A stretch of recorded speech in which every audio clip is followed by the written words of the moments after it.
Welcome to the Old World Fanatics, your Warhammer Fantasy podcast to quench your hobby thirst for all things the old world. I'm back. I'm one of your hosts, Gommo, and I'm with Josh and Andrew tonight. How's everyone? Thanks for keeping things going last week. We did our best. We did our very best to keep the flame alive. That's it. I was just saying to the guys, I'm still not caught up on my Old World Fanatics because I've got 36 minutes left to listen to from last episode. Quality content to listen to.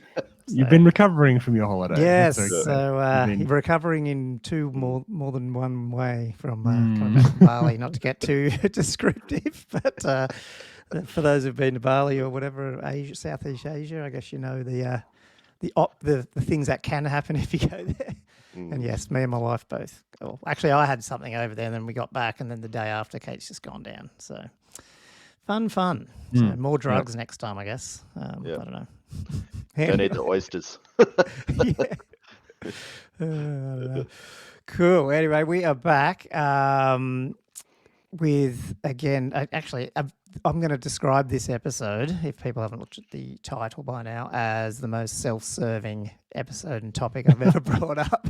And that's because my 3D printer that I thought was coming at the end of June came just the day I left for Bali last week. The day you left, wasn't it? Yeah. Yeah. So I walked, and I didn't even hear it get delivered. And I opened the front door, and there's this huge box on the doorstep, and I'm like, So yeah, and then while I was over there, my daughter's sending me pictures of, because I bought like a wash station later, like weeks later, and then it came, and then like Amazon, and then I was buying shit on Amazon. So like there's just like resin was arriving and all this crap, and my daughter's just dumping it on the in the study there for me from when I got home. But in any case, long way of saying, Josh, you suggested this, like as I was asking you questions, you went, "This would make a really good topic." It's really my fault, really, because you're asking this question. So I'm like, I'll tell you on the podcast. Yeah, it's basically. So we've decided to call it the 3D Resin Printing AMA, or Ask Me Anything, because Josh is our resident 3D printer, and now I have to learn how to do it. Yeah, I mean, I wouldn't class myself as an expert. I've just been doing it for ages. In the way that I've learned how to do it. That's how most experts they just do things for a long time. No one really knows what they're doing in life. They just do it for a long time. Cool. Anyway, so that's like we're going to take a break from our usual, other topics, and plus the running. What's it called? The hits, misses, and favorites one. We're up to combat. I think I've actually got to finish listening to the shooting one, and maybe I'll pipe mine in next week. We'll kick that off. But so yeah, this week we just sort of go with that topic, I guess, and then a little bit of hobby and stuff like that. And hopefully people find it valuable if they're either 3D printing people or they're trying to get into it, or even more if they are, and they can give us their answers to some of the Ask Me Anything questions that I asked Josh or Andrew asked Josh. Feel free to correct the blatant wrong ways of doing things that I've learned how to do over these, all the bad habits that I've picked up. And yeah, I'm sure it is funny. I mean, obviously, because I've listened to a few YouTube channels lately, and there's a lot of people that always just say to me, "This is how I do it," because there's like anything, there's probably no right answer. So no, cool. Well, I don't know. That might be an interesting. Hopefully, it's a bit different and just I don't know, Q&A the whole thing, and we'll see how we go. Yeah, it'd be nice just have a topic to tackle, isn't it? Like, something we should do more regularly, I think. Just not necessarily just the old world, but no, you're right. Actually, not adjacent just hobby game. Yeah, it sits on the edge. Yeah, and we were talking about that right at the beginning. We were like, we could do like topics on like where to best source certain old world miniatures and things like that. And it's sort of all related to this a little bit, but no, I like the idea. Cool. Before we kick off, we'll do our usual Patreon shout out though. I think as you guys said last week, guys, we're up to 30 big paid list. guys, I think. So big thanks. If you haven't listened to us before or seen us on YouTube, we do have a Patreon out at patreon.com /oldworldfanatics. These awesome people just help us deliver Old World Fanatics each and every week, and it's about $2 US a month, basically helping pay for our podcasts and video software we use on YouTube. And yes, you guys brought up the whole profit and loss thing that I sent you the other week. I think it's in profit technically, if you want to argue, because we hadn't had a payout from Google AdSense. So when that comes through and I add it in there, we might actually be able to start putting some money towards Andrew's gyrocopter fund or whatever we were supposed to do with some of the money that Gilthos sent us. Gilthos is a legend. I'll print 10 more gyrocopters for Andrew. No, but yeah, no, heaps appreciated. So we better run through some of those guys. And yeah, so we have Keel Hurd, who was the newer one from just before I went to Bali. So big thanks.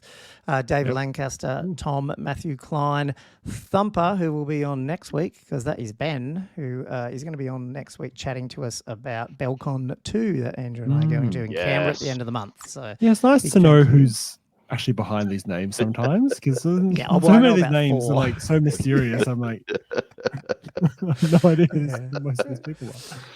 And we still don't know our mystery one. I don't know, but yeah. So thanks, Thumper. Matt Morris, Thomas, I reckon. Thomas Vavasau, Griff, Jess Tours, Wood Duck, Josh Griffiths, Ninanuum, Daniel Broadstock, Jonathan Wengler, Elliot Mincham, Chris Turnbull, Gilthos Draconos, Julian Diesel, Cameron Atkinson, Richard, William Payne, Robert Z, Rusty Trombone. That's cool. Was that a new one, or was that the same as last week? That's a new one. That's a new one. It's new one every Rusty week. Trombone. Very reliable.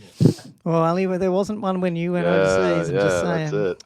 When you let us down, Josh. Andrew McAllister, Bobby Gherkin, Gunwich, Sean Ritchie, Todd Lloyd, and Chapstick. So thank you guys for helping support Old World Fanatics. And if you do want to jump on that Patreon, check it out at that link. Otherwise, just on YouTube, we really appreciate a like, subscribe as well, and hit that bell button for our latest videos. We do some videos other than this on YouTube, hit and miss depending on the week if we're busy or not. But at some point, there's a mysterious Bretonian faction focus coming out. At some point. Yes. Josh doesn't look impressed. At some point. Who's doing that now? What's going to happen? Oh, good. It's all quiet. And talk about quiet. I'll tell you what's quiet. Games Workshop. News. So quiet. Oh, my God. How quiet?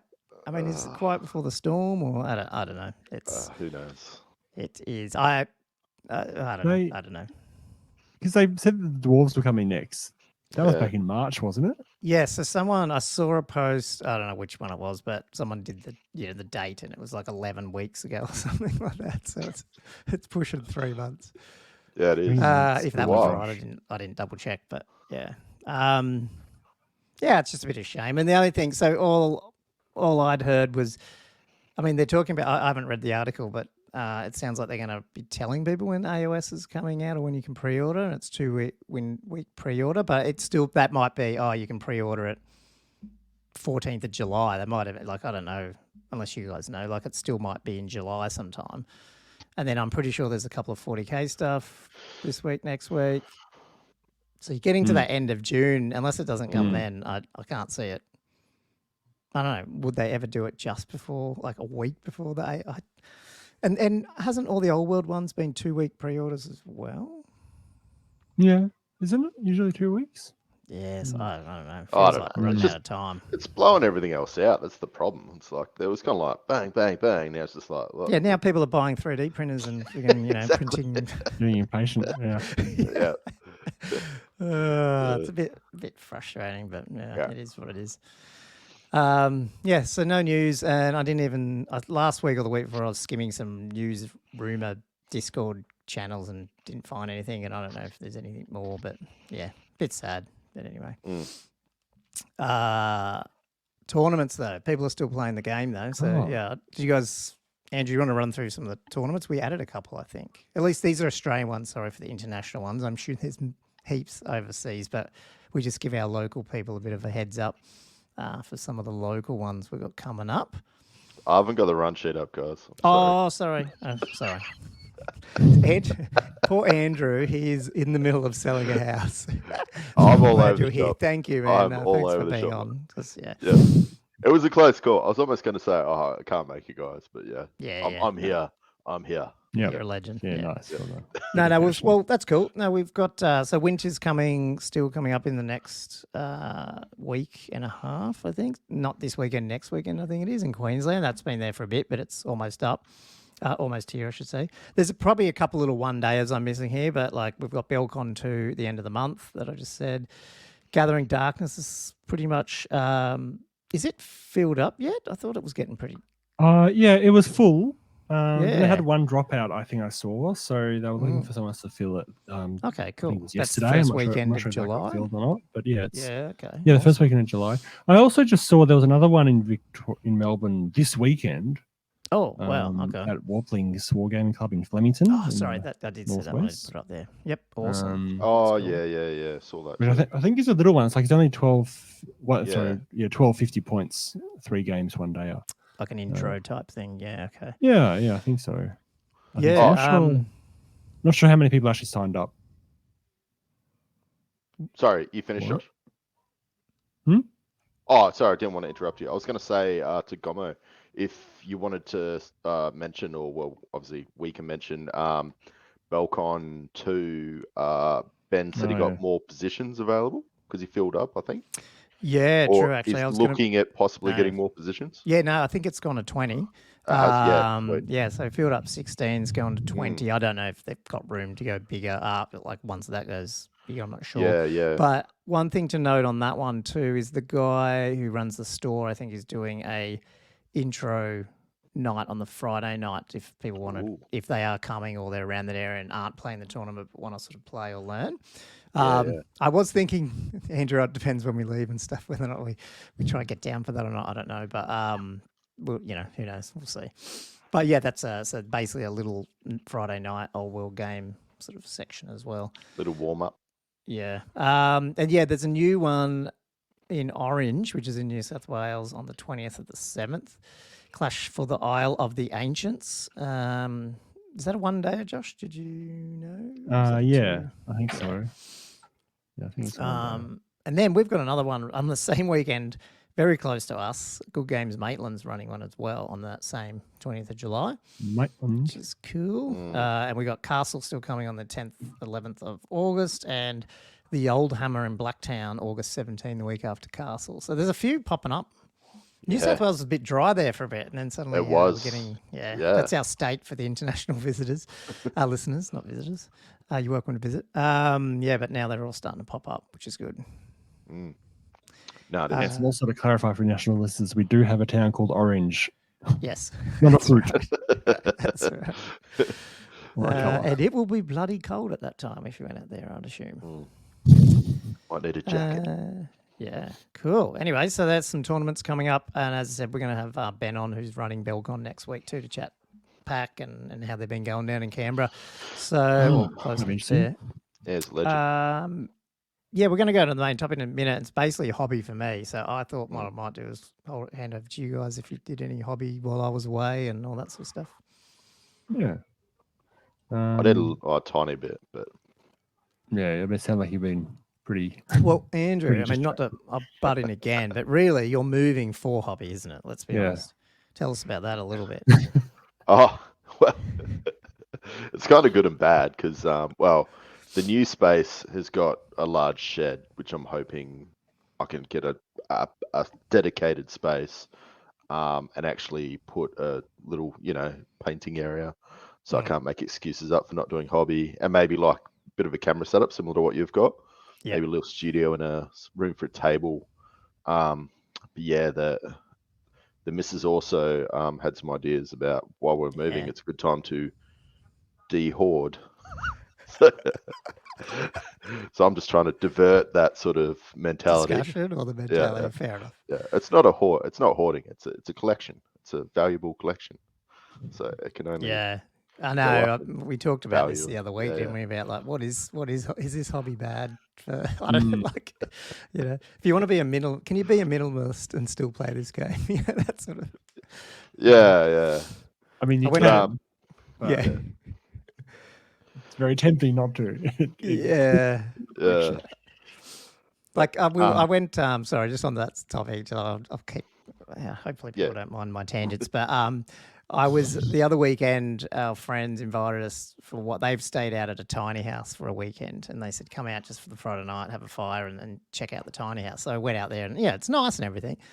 But they're like, oh, can't you just see doing this, living in these things full time? And the only thing I was thinking back of my head is, I could, but I still need a hobby space. So my hobby space would still have to be bigger than the tiny house sitting next to it, because I could downsize pretty much everything, but not the hobby side. Like I'm fine to just have a picnic table and camp out the side, but I still want a place to play Warhammer and put on my figures and shit. Yeah. So, anyway. Yeah. Hopefully people can relate. Yeah, it doesn't. It's not a hobby that lends itself to minimalization, does it? No. Even just to play it, you need a massive table just to play it. Yeah. Yeah. Oh, yeah. No, it takes up a lot of space. Let alone all the other gear you need. But yeah, sorry, hobby. So I'm trying to work out what to do with the upcoming tournaments. And basically, I think I'm just going to have to pack stuff away and maybe just keep out the dwarves. So I hit up Ben, as you know, Gommo, because I think I spoke to you about that. Because it's what you see is what you get, and I know there's. I forgot about this. I heard you guys talking about last week. Yep. Varying amounts. So like some people like pretty straighty 180, like it's got to be exactly what it is. But yeah, Ben's just had as part of his thing, like if you're unsure, just message me. So because I don't have the new model because it's not out yet with the dwarf Lord on shield bearers, I just hit him up about bringing my the Lord on the throne. Yeah. So basically he said, yeah, that's fine. So that was good. So he'll be making an appearance hopefully. Cool. So yeah, I'm just getting all that together because I'm gonna have to start packing soon. Yeah, and then you're right, man. That's just when all that goes, it's and that's what's the process? It's 6 weeks. Like you don't even know yet. 6 weeks. 12 weeks. It is, but a lot of the stuff's gone into the shed, so I'm trying, and that's all at the back. So now I'm gonna have to like put together a little tournament pack. Fair enough. And I'll move that. So it's going to be something small. So I'll just bring my dwarves and all my playing stuff, and just the next couple of months, I'll just have the dwarves. No, all good. No worries. Well, if you need any room, just let me know. I can obviously keep stuff here, but you probably don't need it if you got the one. I mean, like if you're playing that. Well, I got a boat trailer. I need it. No. Oh, park around the side. Yeah, that's it. Anyway, Josh, what did you get up to? Not as much as I would have liked this week. Mainly, I got some stuff done yesterday. I would have liked to have got more done today. And a bit waylaid as well by some illness in the same way as you, Gommo. But I'll link this up. This is mainly what I spent most of the afternoon. Like it's just sort of a it took me a few days to get this all together, maybe a week or so of just like designing this and printing it. Because I was talking about this last week. Is this your Green Knight? Yeah, it's a Green Knight. That is so on good. A multi-base. Awesome. So basically, I designed it in the slicer. We'll go through this, eh? Right, just use lots of cubes to create basically two bases, a 50 by 25 and a 60 by 30 base with an indent in the middle. Yeah, that's about 1-3 mil thick. Where the indent is, and 3 mils thick where the whole base is, and then a little rectangle that goes underneath a Green Knight, and he's sitting on a rock, and then just block some 4 mil diameter magnets that are 1.3 mil thick, so they just fit nicely in the thickness of the thick of the width of the actual base. Awesome. And so I did that, and it worked quite nicely. I did actually have to reprint it because my first print of the 30 by 60. It was actually a little bit too far back. Like when I was eyeballing it in the slicer, I just printed it off and I thought that'd be okay. But then I put him on there, like his tail was still coming off the back of the base. And then he was sort of like just situated a bit too far back so that the whole base it was a bit too much vacancy at the front, which I didn't like. So I just went back and redesigned it and printed it off again, because once you've done it, you can't go back. And if you're not happy about it, I just feel like you're better off just redoing it. So and then I used a whole bunch of epic basing stuff. I printed off some thorns and some tufts. They had like some what's the silver birch trees in there too. So that's the trees I've used on each end. And I just tried to create a very foresty sort of feeling to it. With I like the thorniness of it because it sort of creates a bit of menace, I suppose. Yeah. But yeah, just filled the base with all this stuff, that I printed off, and then I undercoated it. And that's basically what I have at this point. Oh, you've glued all that stuff on the base. Yeah. Ew. Yeah, right. Yeah, did that all by hand with some tweezers. So it probably took about 45 minutes. How are you going to cool. like what's the idea with the underlay for the basing? Is it just going to be flock, or are you just going to use one of those mixtures? I'll probably use dirt and flock. Yeah. Okay. Yeah. Basically, what I'll do is I'll because all that stuff that I put on there, it's quite 3D. For listeners, I'm actually just gonna just dribble the dry dirt and flock over it, and brush it away while it's still dry, so it's not sitting on the thorns and the plants and stuff. And then I'm actually going to drip the alcohol and then the Mod Podge so that it sets it on the base. Because if I try to put it on wet, it'll all just connect to it and it won't work. So if I put it on dry first and then I use a pipette to drop it on there, then that'll give me the ability to. This is just advanced. This is a whole different. Stick it on without. That's like next level. Yeah, I'm like PVA glue, sand or something, and Josh is that's far away, man. It's sand. It's a special character, and then all the other stuff. Yeah, I'm only doing this because he's a Green Knight, it looks good, man. This one I'm excited to for the 3D printer, and obviously we'll talk about it. It's just this sort of stuff that you can add to bases and little accessory stuff. Yeah. So much. I was doing a similar thing with my arches this afternoon, where I just printed off just some tufts a few days ago, and they're finally cured. So I was sticking them on, and just all I was doing was hitting it with just some green or yellowish contrast. And when I actually do base them properly, those tufts all just fit in nicely. Yeah. But I was just wondering, because it's not crowded, but it's not that sparse. Did you consider doing it off and then gluing them on later? So when I've done the arches, they're much more sparse. Yeah. It's only 2 or 3 per base. What are you asking me? So if I was gluing on after I done the base? Yeah. Did you think about obviously you thought about the process.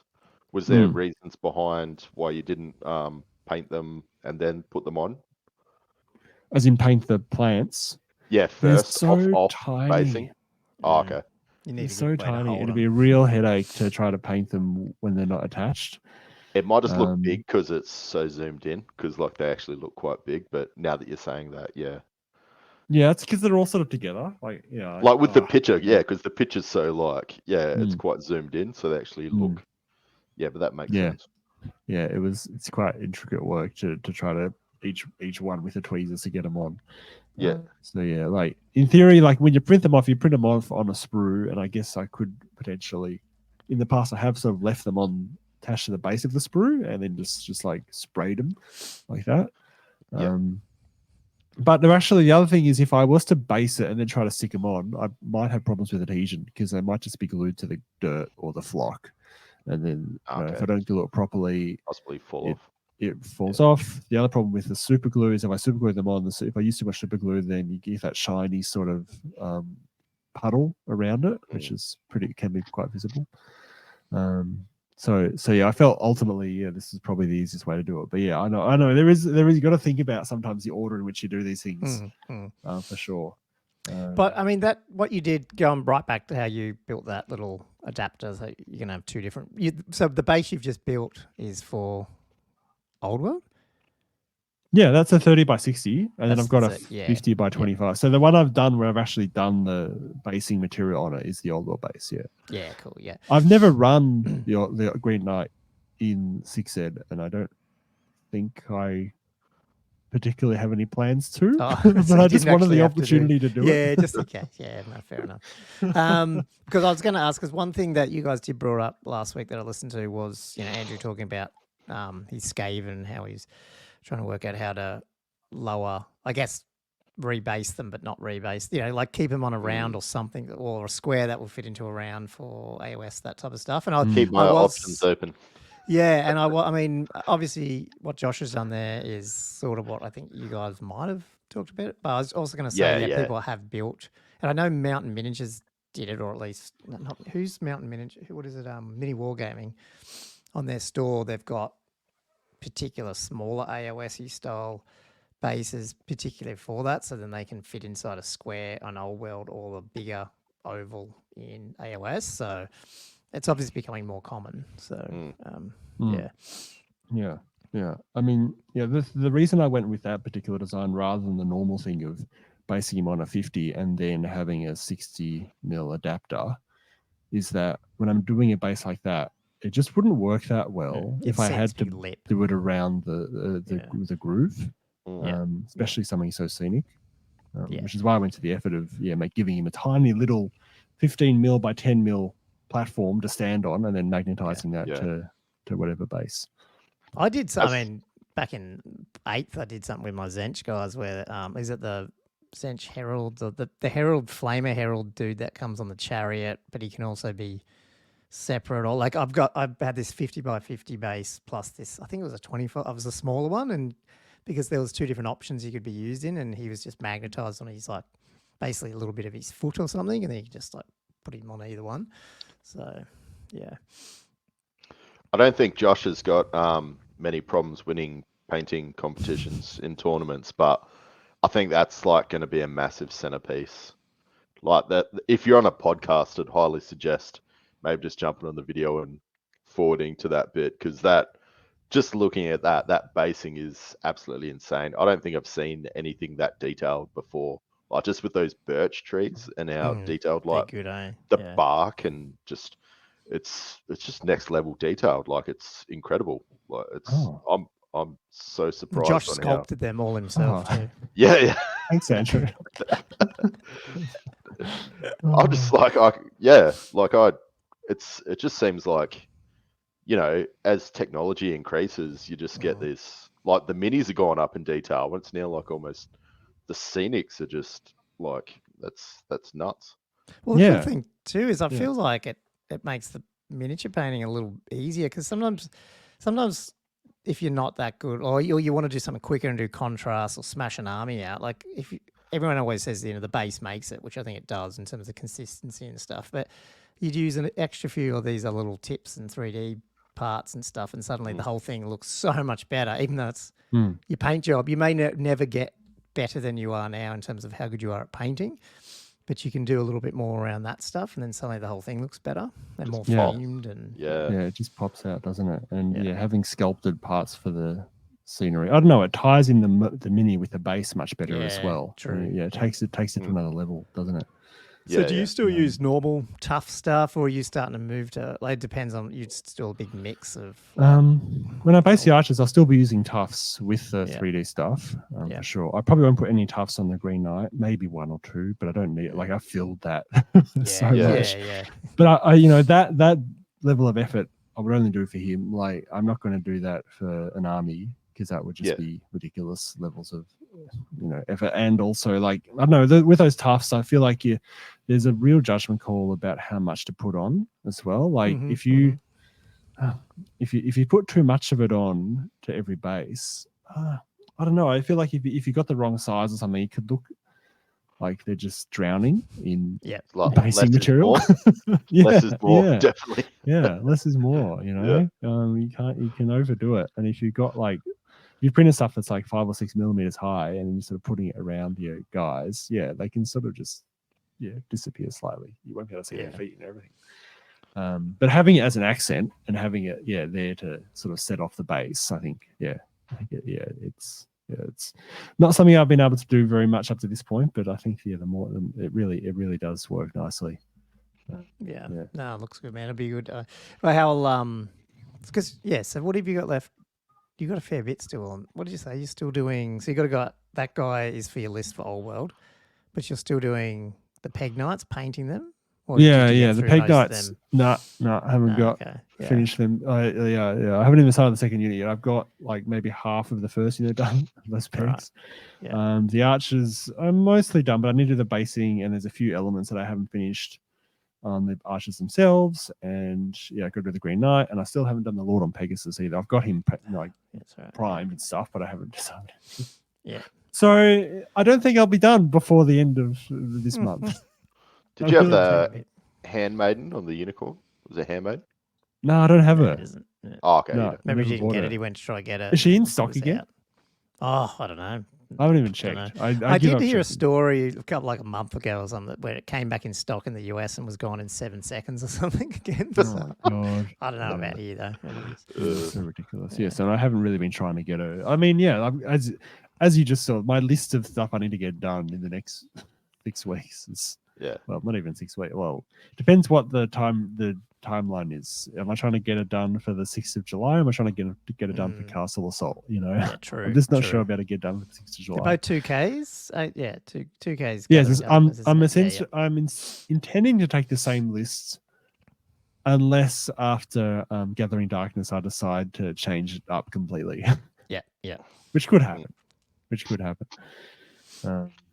But yeah, I mean, it's a pretty broad list. It doesn't really have much specific things to it except for the Green Knight, I guess.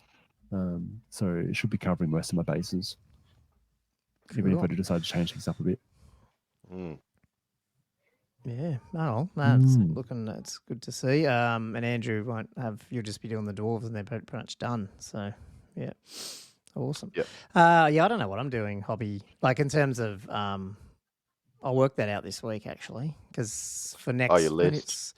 Because we got 2 weeks from this weekend, don't we? Yeah, because I'll do Tomb Kings probably.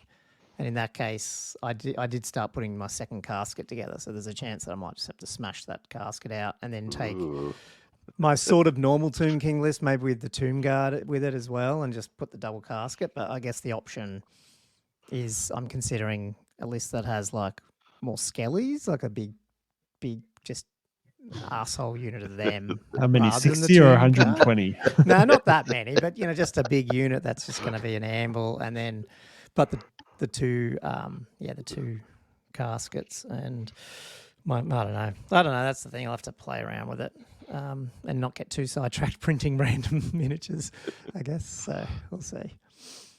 Anyway. Cool. Okay, well, let's get on, because I don't have any hobby because I didn't do any apart from starting to play around with 3D stuff. So, apart from spending your holiday dreaming about getting home and unboxing that printer that's waiting, new shiny printer. Yeah, that's pretty much that. Working out where the hell am I going to put this thing? Which I've put it in a temporary location in my little shed bit, but I'm going to there's actually a picture where it is at the moment, but I'm moving it back, but I just need to like cut some shelving because it's too high and all this stuff. So I thought, bugger, I'll just put it on a table in front, work out how to use the thing first, and then work out a permanent spot for it. So I can go through, what I might do is go through my hobby, which is what I've already done with the 3D printing stuff, and then we can go into the topic. Does that sound okay? Yeah. Is there some pictures? I've been waiting for that. Yeah, so I've got some pictures. Because I did get it up and running on Monday. It's usually me throwing up all this ridiculous printing stuff. This is so cool. So actually, I'll go to this one first. So I've got it out in the shed at the moment, and it's just on this is a 0.05 zoomed out, so it looks smaller, but it's actually wider than that. I don't know why. And that table, it looks really small. I don't know. The dimensions are off in this picture, but I'm planning on putting it in the back here. Like people can't see what I'm looking at here, but it's basically a little plastic table. It's sitting on all that in front of a big messy shelf of other crap. But I'm just going to work out what I want and how I want it put together, if you know what I mean. I was even thinking of building like a little shelf that came out, so it's sitting out a little bit and I've got more room behind it or above it to store all the resin and all that sort of crap. So, I'll work out a better way. So, but it's got enough room out there. And behind, like, there's a door to the left which goes out to our house, like outside, but you go out that door and then through the laundry door, so it's like an outside. But behind me is the garage door, which goes out into the garage. So, like, I found being out there with the like it's very well ventilated. Like, and there's even a really small window to the right, top right, which goes out to another little inside room, which is where the pool pump is, but it's technically outside. So like, even if it's bad, I can open up that window, but I haven't had to. Like, it's been pretty good and better than I thought, like less stinky than I thought, which is good. Okay. Yeah. So I was The Is that ventilation just must like be is that the different type of resins? Like, I'm assuming you get more Probably. stinky resins. Yes, I think so. I don't know. Well, that's one of the Other- things we talk about with Josh. Yeah, I'm assuming so, Josh, but I don't know. no. Or is it not just they really. all stink the same? Ah, okay. Oh, don't know. I guess there are some that are slightly like the eco type ones, but the one that looks like you've got there stinks just as much as any other. Yeah, right. As any other one. Standard Yeah. stinkiness. Standard The stink. Soraya Tech, yeah. Yeah, no, so it worked out well. I mean, I just need to work out like where I want things and stuff, and that's why I thought I'll just start using it first, work out what, because again, we'll talk through this in a minute in terms of all the other crap you have, like all the paper towels and all this sort of stuff. And once I work out what I actually have, then I want to make sure there's room for all that where it's easy to grab and stuff, you know what I mean? So that's why I thought let's just put it out there at the moment and run with it, and then work out how to actually clean it up so it's a bit away. Because right now, if you walked through the garage into this room and then out to the outside to the left, there's not a heap of room past that table. So no one actually goes out there really but me, but still don't want to sit in the middle of the room. No. But yeah, I was actually quite impressed with how not smelly and stuff it was. That was one of my first observations, because I was a little bit like, I don't know, I don't know, I haven't been around resin, so I wasn't sure how I was going to react, but I was like, yeah, it's not too bad. So Is that like in summer, do you get more odor coming off because it's heating up and evaporating more? I don't know if Josh will be able to answer that. No. It's about the same. Yeah, I think it's about the same. Maybe a little bit more obvious, I guess, when it's really hot. Yeah. But I think the smell, the resin can smell, but the ISO that's smell yes. too. No, you're right. That's the other thing. And I'm still waiting on mine. So when I was talking to the guys, they were like, "Oh, you look, just get by, just go and clean them with metho." And I was like, "Okay, we'll do that." Which technically people say stinks worse, but I've never minded the smell of it, so it doesn't bother me. So I don't know if they both I'm a smell metho similar. drinker. But I love the smell of petrol too when I fill my car up. So who knows? Maybe, yeah. Yeah. I don't know. When I first started printing, I was printing inside for the first couple of weeks. And I didn't think it was too bad. But then, I don't know, the smell of the resin seemed to build up almost. And eventually I was like, had to move it outside basically to avoid complaint. Oh yeah, there's no way I could. I don't think I could put this in here because Kate is so sensitive to different. Like she can pick up. Like we'll be driving and she'll be continually making sure the car's on like recycle because she can just smell other cars. If for some reason my car turns its recycling vent thing off and goes back to fresh air sometimes. I don't know why. And it just randomly happens. Then I'll see her press it and I can't even smell what she's smelling. I'm like, oh. So there was no way I was going to attempt to keep this in the house. So. But anyway, so I did get on Monday, I just went bugger it. I'll just try some prints and see what happens. I threw a bunch of Highland Dwarfs on one plate and they all came out as far as I can see. Nice. That's so fun, isn't it? The very first print. And it's like, I can do this. I didn't take a picture of it, but I did print one of those exposure test things. The Elegoo one. Oh, no. Oh, you printed that one. Yeah, okay. Was it an Elegoo one? I don't know. No, I forget the name of that one. Yeah. Yeah. So that was my first print. And then this was the first proper print. And it, the print. Yeah, it was all fine. The biggest thing that I realised, maybe it gets easier, I don't know. But man, getting them off a fucking build plate, I struggled initially, like trying to get the technique with the scraper and stuff. I don't know if I was just being too gentle or not or what. And then eventually I got better at it. But you got to be surprisingly rough. Yeah. But like, you got to be quite forceful, but just the There's a knack. sort of, Yeah, there's a map, Yeah, that's right. that's what I feel. I think it will be. Yeah, because I was like, it took so long to get one off, and I was like, "Are you fucking kidding? This is going to take forever." Yeah. And then There is yeah, a magnetic sort of thing you can get that attaches to the whole build plate, and then you can take it off and just bend the build plate essentially. Yeah. what? Wow. My God, Okay. I have one. I never put it on. I can't remember the name of it anymore. But yeah, it's essentially like this massive magnetic sheet that you just stick on that build plate. And when you're printed, because while it's printing, it just the magnetic force over, it doesn't get pulled off. And then when you're done, you pull it off and you just bend the whole thing, and everything just pops off. Wow. Okay. That sounds good. Yeah. But you've got to obviously redo your zero axis because it adds thickness to your build plate. So obviously, Gotcha. Yeah, bear that in mind. Although your new main Fandangle one seems to have auto leveling and auto this, auto that, so you might not need to worry about that. Yeah, well, I mean, this is the funny thing. I'm learning how to 3D print, but am I really? Because I literally don't do anything but clasp the thing down and press a button, and it worked. And it doesn't even the Ultra again. I put a video out on unboxing this thing on YouTube, and I think I listened back once. And I'm like, yeah, I am pretty negative on this thing. I should have bought the Ultra. I was like, fuck, I should have bought the Ultra. But I realized why I didn't buy the Ultra, and I didn't say it in the video because I forgot. It's because it said didn't come out till late July, and I was like, I don't want to wait till late July, so I'll just get the normal one. That was why. That was mainly why. That was the main reason why. It's my birthday. I just want to buy a printer and.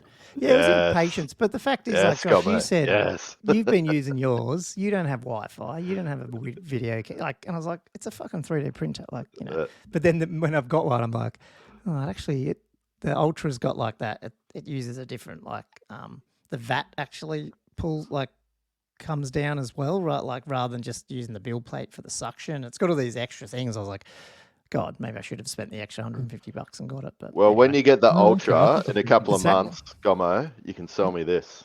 Well, I can, and I also thought to myself, what's wrong with having two? I've been to Todd's; he's got 3 or 4 under his house.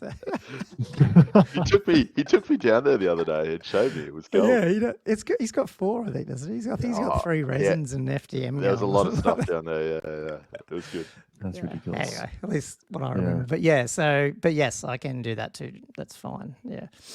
I mean, I don't have Wi-Fi on my old one, but I never said that I wouldn't like to have it. No. Because it would definitely be helpful. But then, I mean, one of the other reasons was, I mean, there's a lot to buy, and I'm like, well, the printer's fine. This one's a good one as well. Might as well just get that and spend the money on some other things while I'm learning. No, it's good. I mean, the quality the prints will put out will be just as good, really. Yeah. Just little quality of life things. Yeah, totally. They came out good, and then I took a few close-ups. That looked really good. How easy do those supports come off? Sorry to interrupt. Yeah, no, we can talk about that for a few things, but for these guys, fine. I mean, obviously, you do it before. I did it before curing, which I guess you're supposed to, and they just pulled off with my finger, basically. Oh, at least the Highland ones do. I think obviously it depends. The Highlands, they actually, I don't know which files you use. They actually have 2 versions. They've got the regular supports and they've got the thin supports that I usually use. So you do, we will talk about that because I have some questions around that. Yeah, cool. Okay. Yeah. Pencil that one in. Pencil that one in, or should we talk about it? Okay. Penciling in going on. Talk about it later, actually, because you'll see some other thinner ones up in this next one. Did you print those dwarves at 100%, by the way?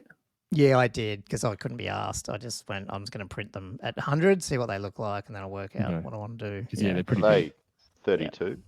Or they're meant to be 20? They're 32 scales at 100%. Yeah. Oh, okay. Yeah. 32 heroic. Once I ranked them up, they're bashing into each other. Yeah. On the 25 mil bases. Oh, God.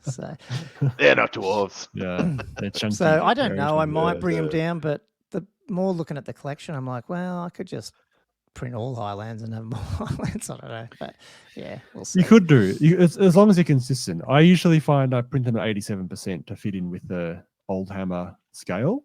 But if you just the old hammer dwarfs are very small as well. So would that still work? Or I don't know. I mean, I'm talking about Empire printing. So the Empire to fit in with Empires, it's 87. Yep. I don't have any dwarves, old Yeah. dwarves to compare against. So their scale, I wouldn't be able to tell you. Well, I actually had that question around that on our list actually, because like matching it with the old ones, and what techniques I mean, obviously you can just measure it and put it in the slicer and sort of go, okay, as long as it's that high or whatever. But I was wondering if there's better ways or not. Yeah, you can do that, but I often find I try to do that, measuring the slicer and that type of thing, but it's so hard to tell physically in space. You end up having to just test print like 4 or 5 models of different percentages, and then finally through trial and error, decide on the size that you want. And you just have to actually physically have the item. I was thinking about this, and I don't know, what do you think? Would it be with dwarf? Let's use dwarf horrors then, for example. You're probably going to have. You probably want to print off, I don't know, 40 at some point or something. I don't know, like, you know what I mean, like, because you need them. So then I've got 16 here that are at 32. If I did 20 at, I don't know, maybe not 87, but maybe, I don't know, 90 or something. How off are they, like, if they were mixed? Like, would they just look like bigger people, or they just look totally stupid? I think you can't stray too far if you want to keep them. You could probably go to 95 and it not look too bad, but I feel like even 90 would be too much of a drop off. Yeah, 10%. Especially if you just had the two populations of 90 and 100. If you had them all different. I guess, because one thing I was thinking about was like humans are not all the same height, and all our models seem to be the same height. I'm like, that's a bit weird. Yeah, you could totally do different variants.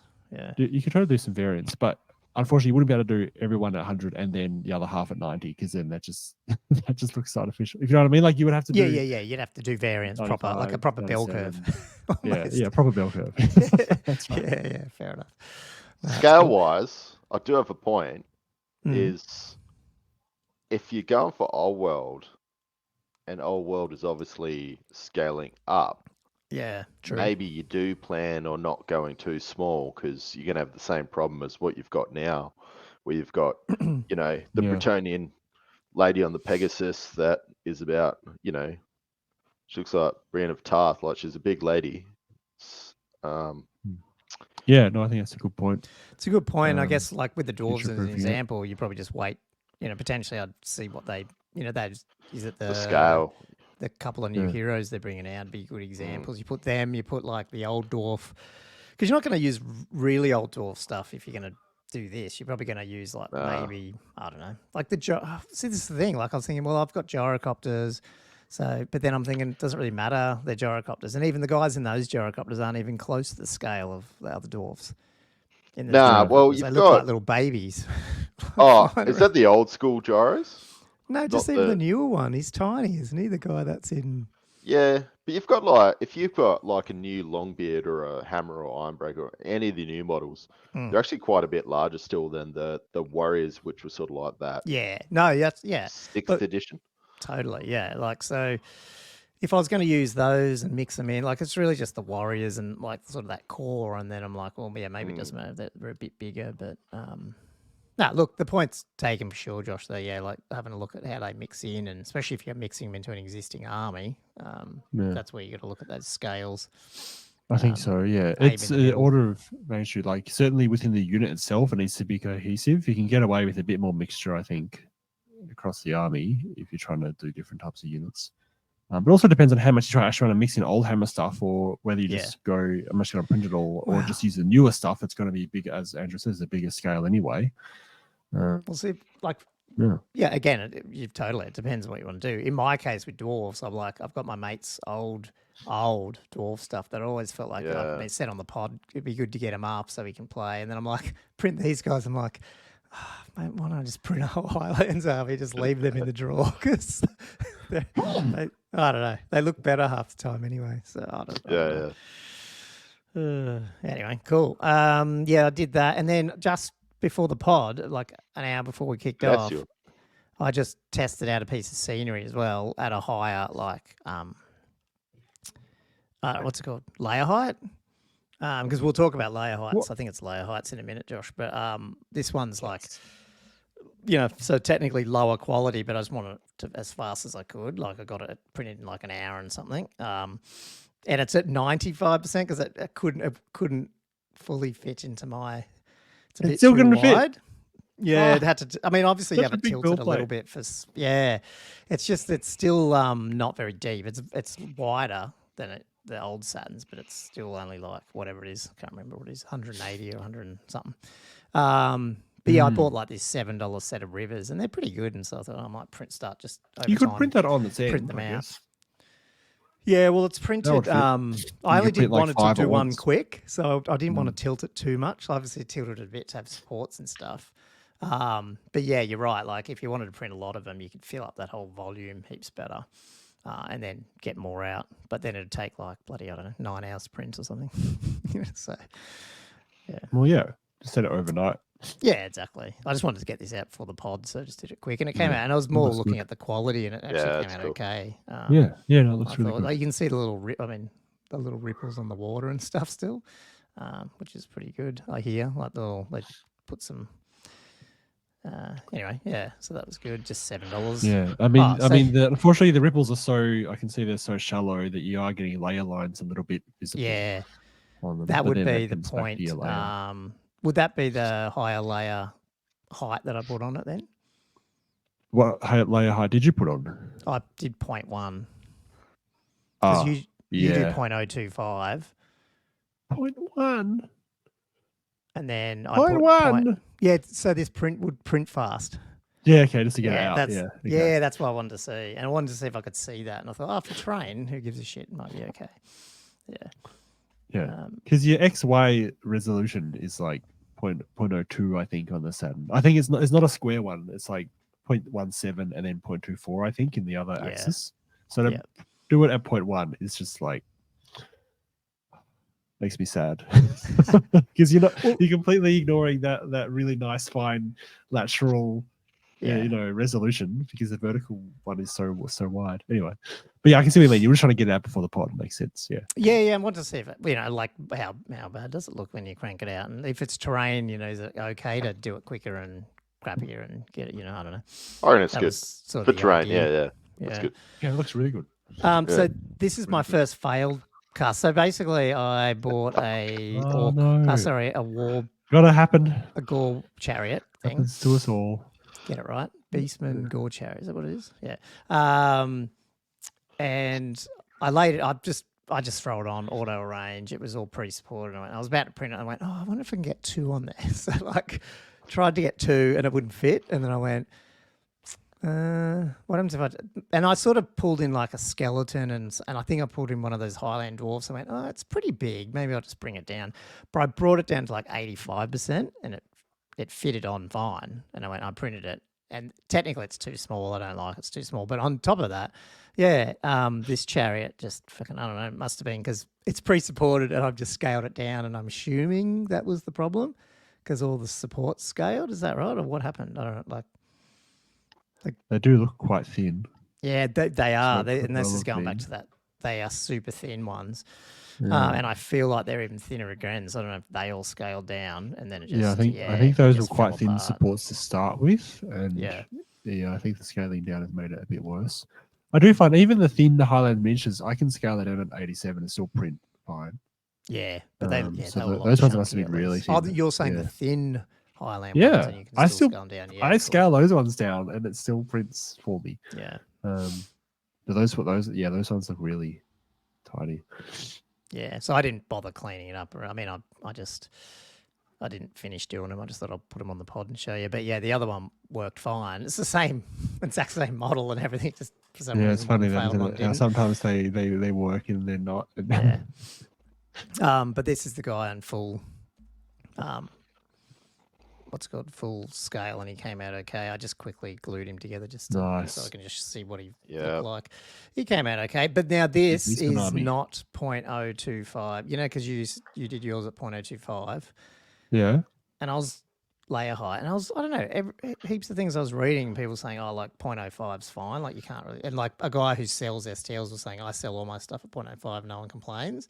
And I went, because it halves the printing time, so I went, I'll just try that to see what it looked like. And I'm going to print one in 0.025 overnight and then see what they look like, basically, because this only took 3 hours to print, whereas the other one take like 7, so yeah.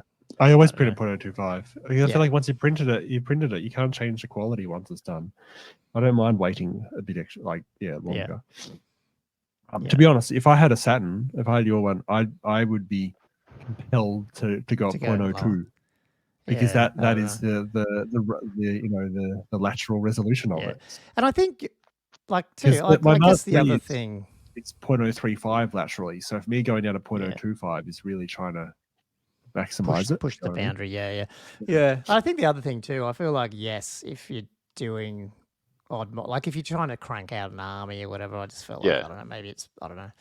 And plus, when you're playing around like I am, like I feel like I don't want to wait that long. Like, I wanna, like have You're a having few to play. print out a few a day and see what they look like. Yeah. For sure. The thing is too, you can't paint. Oh, sorry, I was going to say you can't paint quicker than you can print anyway. So it's not like. That's very true. Well, that's why. That's why you can take more time printing. Obviously, the thing you have to bear in mind if you're changing the layer thickness a lot is your exposure times as you're printing. Because obviously, a thicker layer of resin needs a longer exposure time, and that can really affect your settings overall. And even when you're doing your calibrations and stuff, your calibrations are based on a certain thickness, and then you have to do a whole different calibration set for each thickness of layer that you want because it's a completely different exposure time required. Yeah. Cool. Anyway, so I'll play around with them and see. And this one was a weird provider because I feel like I joined their Patreon and then realized I haven't done any updates and stuff. So I don't know if they're still around, but they've got some good Beastman stuff. So I'll grab a few of those things off them. And at least this is the Raven Twin? Raven Twin miniatures. If anyone are they knows. still charging the Patreon? Well, I could join up to it, but I messaged them to get the Discord group thing, and they haven't sent anything back. And then I just went, there's nothing on Patreon. Like when you look at their news, they haven't posted anything from like, I don't know, mid last year or something. Yeah. So, so that's cool. I'll just see how it goes the next couple of days. If not, I'll just can it. Because they haven't got back to me to get the discount to even buy off my mini factory. So I'm like, well, I might as well just buy it full price then. There's only a few things on there that I want to get, like the different chariots and Gore. What's it called? Is it a Gore Beast or Gore? The Gore herds, the Pumbas. They got them on there. Yeah. They got a pretty cool Gore Tech thing. They did look good. Yeah. I mean, that chariot that you printed there looks really good. How do the Patreons work? So, like, you see for the 3D printer, the designers, they're like, join the Patreon, you get access. If you join the Patreon later, do you just get access to everything? Or is it like you got to be over time? Like, how does that work? They release the models every month, new models. That's what you get when you join the Patreon. Most of them do have a significant discount on their other online stores, though. So you can access their previous stuff with usually it's a good 50% off if you're a Patreon member. So you can buy the previous stuff, which I think is a fair way to do it. Yeah. And then the models coming out would be at like a further discount if you worked it out like a cash rate. Like it'd be like quite a lot cheaper. Yeah, it'd be probably like 30% of what you would normally pay, or less. It's way cheaper just to be on the Patreon long term. But the thing is, obviously, you're on the Patreon, you can't pick and choose. You just get whatever it publishes. As they come out. So, do you end up spending more money anyway because you end up with all this stuff that you probably weren't going to print? It's a good way to support the artists, though. So No, it's quality stuff. Yeah. There's so many good ones now, especially, and when you do find the good ones like Highlands hey, I'm so experienced. I've printed one set of them, but to just have them work and so easy to come off supports and, I don't know, it makes it a lot easier. Yeah, Highlands got some good stuff. Just looking at the models, they're nice. They're really nice. Yeah, well, that's the hobby, but let's, I don't know, I don't really have any other pictures. We can just have a chat around. I can share my screen if something comes up. But yeah, I did have a bunch. So obviously, when I went into thinking about doing an AMA with Josh around 3D printing, I actually hadn't printed anything yet, but I did print some stuff yesterday of this, so probably helps because now I've got some other specific questions. But just in general, I guess, Josh, did you see some of the topics I put down? They're sort of just. Oh, We just you don't have to because I just I didn't wasn't sure if realize I you put missed any. topics in. Oh, just in the show notes, but that's all cool. Oh wow, yeah, okay, yeah. Sorry, I Yeah. didn't see that. We don't have to go through everything, but I just like brain dumping different things. But I guess printers in general was the first thing I thought about, because then I thought, because you were talking about your Mars was playing up the other day and you weren't sure if you buy one or anything. But like, obviously with what we're talking about at the moment is resin printers, not FDM, I guess. Have you done any FDM stuff? And No. have you ever tempted about that? No, okay. I've never been tempted to go into FDM. Right. You know, because if I just find, I know you can, if you dial it in really closely, you can get not bad quality prints, but I just want the resolution of the resin that you can so easily get, even for terrain. And even if it means I have to slice things into 16 massive chunks to be able to print off a big piece of terrain, that's what I'll do. Yeah. Well, that made me really happy. And I actually talked to Todd about this on Messenger, one of our patrons, today, because I was, for some reason in my head, I had this idea of, because I think I was talking to him and Kendall, I was like, oh, I think I'm going to buy an FDM next because I want to print heaps of terrain. He's like, oh, bugger that, like it's too slow. I use my resin one anyway. And I went, oh, well, Josh prints his terrain on resin. And I'm like, yeah. So why have we got FDMs? It's purely just because be cost, wouldn't it? Yeah, it's cost cheaper, safer. And was the first one? Is that right? They were doing those types first. Yeah. It's the original printer. And I think the OH&S side of things, it's a lot cleaner. Yes. You have to deal with this awful liquid caustic resin and ISO. Well, that makes me feel better too, because then I was like, oh, well, that's cool. Because I was like, oh, don't tell me I've got to go buy a different printer if I want to print a lot more terrain and stuff. I was like, no, Josh does it, so I'll just work out how to do it. No, and you've got a bigger print build, build plate too. Like you've got a massive build plate in comparison. So you can totally print resin terrain off that. Yeah, and there's so many good ones. Are you, in terms of maintenance though with them, have you had to do much? Because your Mars was playing up. Have you actually, like, what was the issue there? And have you had to replace LCD screens or? Oh, I think I did. Yeah. Well, no, not the LCD. I've not had to replace that yet. I think I do have a couple of pixels that might not be working anymore. And I did get some resin on the surface of the screen a few months ago that I had to carefully try to scrape off very carefully without damaging the surface. Probably the main maintenance that I've had to do with it would be just changing the releasing the film liner, the FAP film. Which I've probably done 6 or 7 times, I guess, over the 2 years that I've had it, or 3, or maybe, I think it's almost 3 years now. So every sort of maybe 3 or 6 months you would do that. I do that. It's either because there's been some trauma that's occurred to the FEP film and I've had a failed print, and then the build plane's pushed it into the print, and then I've got all these you get little indents and stuff, or maybe a small tear, which is not ideal because you don't want the resin leaking, because the resin leaking out can be disastrous for the entire printer. Or if it's just sometimes the film itself just gets so worn that you're just getting more fails than you're used to, I suppose, and you start to go, maybe it's a problem with the film, maybe it's just not releasing nicely. I've had to try to take it off and tried to tighten it in the past, and it just doesn't seem to work very well, because once it's fresh in that right spot, it's hard to adjust it once it's been in there for a couple of months. Like sometimes you're just getting more fails than normal, and you're like, maybe I'll just change the film. Hopefully that'll help. But I mean, 3 and a bit years out of anything that's electronic, given that you've got gross chemicals with it, that's pretty good. That's pretty good investment. There's a lot of stuff it's just hanging on. Like, I think I've described this before, but this sounds really awful, but the build plate, the big platform where we've got those 4 screws to adjust the level at the top of the Saturn. Doesn't, but yes, I know what you mean. Yeah. Is there a 4? Oh, no, the Saturn's just got a clamp, but yeah. Oh, okay. Well, the Mars has got 2 screws. One at the front, one on the side.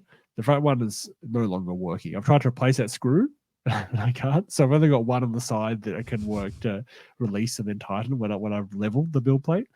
And then my 2 screws on each side of the vat. So one of them has just completely lost most of its thread. So I've actually used plumber's tape to go around it just to make it fatter, so that at least sort of holds it in. Yeah. Yeah.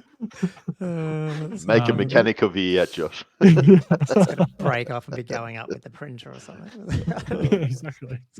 So it's just holding it together, guys. Because I think the problem with the Mars 3 is that the resin vat doesn't have a pouring mouth. It's just flat all the way around. So when I'm pouring it out into like a bottle for whatever reason, you get resin all down the side of the vat, and you've got to make sure I wipe it all away properly. But I think sometimes you just get a bit of resin in the spot you don't want, and I think occasionally I have got some in those screws around the because the screws have to go through the vat into the printer. And I think if you had a bit of resin at the top of the vat just sitting there, it's taking it into the screw. And I think that's why partly, I've had that kind of problem. Just because it isn't, there's a little bit of a design flaw there, that a combination of me not being very careful. But you just end up with resin getting into spots that you shouldn't. Speaking of mess, I should show you. I did take a couple of photos of my printing gear. Yeah, by the way. Well, let's do that. So, because I guess you guys have never seen this, but it's a pretty messy setup. Like a drug lab. So Breaking Bad. I've got big bottles everywhere. I've got the big silicon mat. I've got a huge 20-liter tub of ISO. I've got quite a lot of rubbish, just because I've used the cardboard boxes that the resin comes in, and just reuse that as a bin, because then I can just put the whole thing into the the rubbish bin rather than having to empty stuff. Now, one thing I wanted to talk about too was you've got the washing machine, didn't you? Like the Mercury. I did. So and I know that's like half this stuff, because I know you were just like you're curing.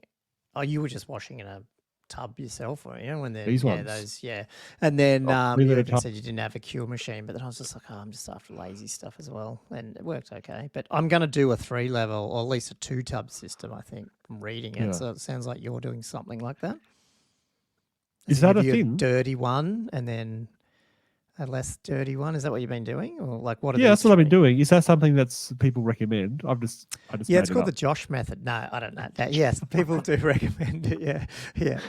So basically, well, you describe it because you know what you're doing, and yes, but I'm going to do that as well, even though I've got a washing station, because I think I'll just use that for the last step then.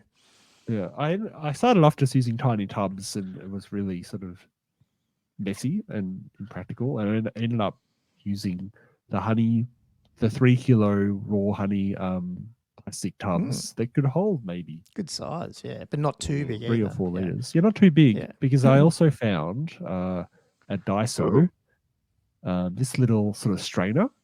It just fits nicely.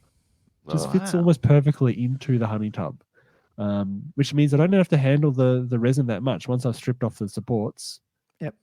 Like I don't have to really touch the isopropyl alcohol very much. I just throw them in the strainer, and then I just dunk it into the different pots. And what I usually do, my system is I'll put it into the really dirty pot. That's where I put the strainer in that pot, and then I throw all the bits into the strainer in the pot. And then after once I've removed all the supports and they're all in there, I put them pretty much straight into the second one, and I leave them in the second one for at least half an hour. Sometimes I leave it in there for a day or two. But I feel like if I don't leave it in the second one long enough, it doesn't wash it enough. Like, 'cause that's the thing. Like, I'm not using I don't have a machine, so it's not actively agitating it or moving it around. So my substitution, my way around that is just duration. Basically. So I leave it in the second tub for minimum half an hour. It usually means I go away and do something else for the day and come back and then I dip it maybe 6 or 7 times in the really clean one to really just try to rinse off any residual, slightly dirtier ISO that's on there, and then I just leave them out and let them dry, curing them in the sun pretty much, which is a bit annoying when you got a day like today where it's been heavy rain. Sometimes in Melbourne you'll get a good week of minimal sun in winter, and it can be slightly annoying if I'm trying to get something cured in time. I do have a little UV light sometimes that I'll resort to if I need to, but usually usually there's adequate sun at least every 3 or 4 days, and I can just use that. And the thing with curing in the sun as well is that you want to turn the pieces periodically, because if you just cure one side, it will warp, because the side that cures actually shrinks slightly, and it can actually affect the model depending on the thickness and the shape of what you printed. Like especially if you're printing like the bases and stuff, because they're very geometric size. Yeah, it becomes very apparent if the whole thing warps slightly. But not a big deal, like, because you cure the other side, but it won't really help, and then you just like dip it in boiling water, and just unwarp it. So just go back to your 3 bucket thing, just so I know. 3 bucket method. Do you just throw that dirty one out, or do you actually leave it? Do you do anything where you actually let it set later and try to clean it and save the ISO? Like how? I've never worked out a way of saving the ISO, so I wait till it's really dirty, like it's mainly just resin floating in there, and then if I'm organized enough, I'll get out a different bucket, put that one aside, let all the resin sink to the bottom, like over 3 or 4 weeks, and then I'll put that out in the sun and hope that the resin at the bottom sets, and then I can sort of just pour out the rest of it. But honestly, but is it just not worth it, or? I find the whole thing you got to just leave it outside for a month, basically. They say. Like, that's what I've got one on my shed at the moment. They're sitting out there for a month, but I haven't found that it's works that well. Like, I find that even when I do that, I do find the whole thing just sort of turns into jelly, and it's really hard to save the alcohol, really. And honestly, I find that this system works well enough to minimize me needing to change. I haven't had to pour out new alcohol for several months. Like this stuff has been going on for ages. And if you did, though, would you just transition that 2nd and 3rd bucket down one, or you? Yeah, cool. of course. Yeah. So new bucket will be at the top, would be promoted, and the other 2 get demoted down to really dirty. Cool. That's a good idea. I'll probably that's what I'll look at, a similar thing. I've also got the cure, like I've got the wash station, so maybe I'll just have like more of a dirty one, that I use initially or whatever, and then I don't know, goes into that wash one. But I'm not sure. I'll work out what I do there. Yeah. Am I the only one like these pictures? Sorry to go off a bit of a tangent. It's I don't know. It just activates my smell. Like I can just smell that picture. It's stinky. The solvent. The solvent that's in there. I'm just looking at these 2 pictures. You just put them up. You just like, I can smell those pictures straight away. Yeah, it's just like, for sure. This solvent. It is stinky. At least, this is a pretty dilapidated shed, and it's got pretty good passive ventilation out there. And you get pretty high, wouldn't you, if you weren't careful? Yeah, well, that's why I try to keep everything closed unless I minimize the exposure, I guess. But I've never really bothered to wear a ventilator. Maybe I should, but I don't know. It seems adequately ventilated in there. I was going to ask you about that, whether or not you do that, because I was thinking of, but then I don't know. I felt like I haven't needed to, but at the same time, it depends like if you're around it all the time and doing it a lot, I can imagine it's probably a good thing to do for your health, because you just don't know what the long term is. But I think if I was I'm doing going it, to be printing every day. Do you know what I mean? Like in long term. I agree. I agree. If it was my day job, I was printing off 5 machines 24/7, I think you'd have to, surely. But I mean, maybe I guess the argument, the other side of the coin is you could say, well, but if you do it once a week for 4 or 5 years, isn't that the same as doing it every day for a year? True. Yeah. In which case, I'm like, well, maybe you make a good point. Which, because any exposure is potentially harmful. Anyway. I'm making a good point for myself to go and buy a bloody respirator, aren't I? Yeah. Do you find you get your ISO in bulk? I'm guessing in 20 liters, because ISO is quite expensive in smaller.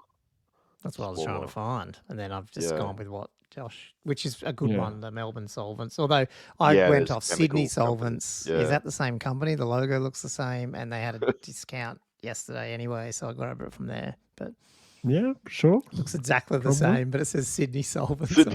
So I'm assuming it's the same, but I don't know. The Solvent King might come a day earlier. Who knows? Yeah. So I can't remember. This was like $100 or something for it.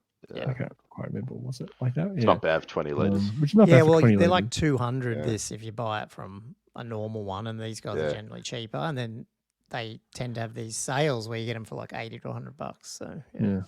But as you can see in this photo, like I bought this tub in January, and it's still more than 4/5 full. Like I probably only use 3 or 4 liters. Yeah. So it's going to last me a really long time. Now, what was the other one I wanted to look at? Oh yeah, this one. So this might activate your smell sensors too. So this is my tool for removing getting them off the build plate. Getting off the build plate. Yeah. It's just off. I just got it from Kid Bunnings. Chrome. Oh, nice. Yeah. It's got the expensive little scraper there. Well, it's in pretty awful condition now. Yeah. No, it's just I got it from Bunnings. I can't remember the name of the tool anymore, but it's one of those ones where it's got a handle and then like a little scalpel blade type. Like it's quite a sharp razor blade at the end. Works beautifully to get stuff off the build plate because it's so sharp. You can get it right. You can just get it underneath, and then you can still lever slightly. As you can see, I have actually snapped one end of it. Yeah. This thing's probably 2 years old, so not surprised. I've never changed the razor blade because I got too much resin on it that I couldn't get it off anymore. So I just like, oh well, leave it, whatever. But yeah, no, it works. The sharpness helps so much. And so I'm quite rough with it too. Like I'll just be like, choo, choo. The main thing is to not have your other hand in the firing line. Oh god, Slice yourself. The last thing you want to do is slice through your glove. Yeah, and now I've got blood and resin going into it. Great. Yeah. Because I just use nitrile gloves. Yeah. I know, blood and resin. And this is the last photo is just the fullness of this massive So where'd you get that silicon one from? mat that's covered in as well? Or? Covered in bits of old resin that's semi-cured and just is an absolute mess. I love how this is like just disgusting for people who can't see it. Absolutely disgusting. Josh's miniatures come out perfect and win painting competitions out the other end. It is absolutely disgusting. I've never cleaned any of this whole setup. I couldn't tell. It's just a huge mess. That's good. It's such a drug lab. That is so good. Yeah. Luckily, it's in a pretty. If people didn't know what you're doing, they would think that. Hey, though, like some people, they rock in and go, "What? Yeah. I'm printing off some crystals. What's it called? The crystal columns. For my little men. I'm making crystal columns for my old world tournament. Cool. That's good. No, that's helpful, Josh. Yeah. Blue bucket in the foreground, by the way, is to catch rain from the massive hole in the roof that's directly above that. It gets better. That's what I'm talking about when I say there's good ventilation.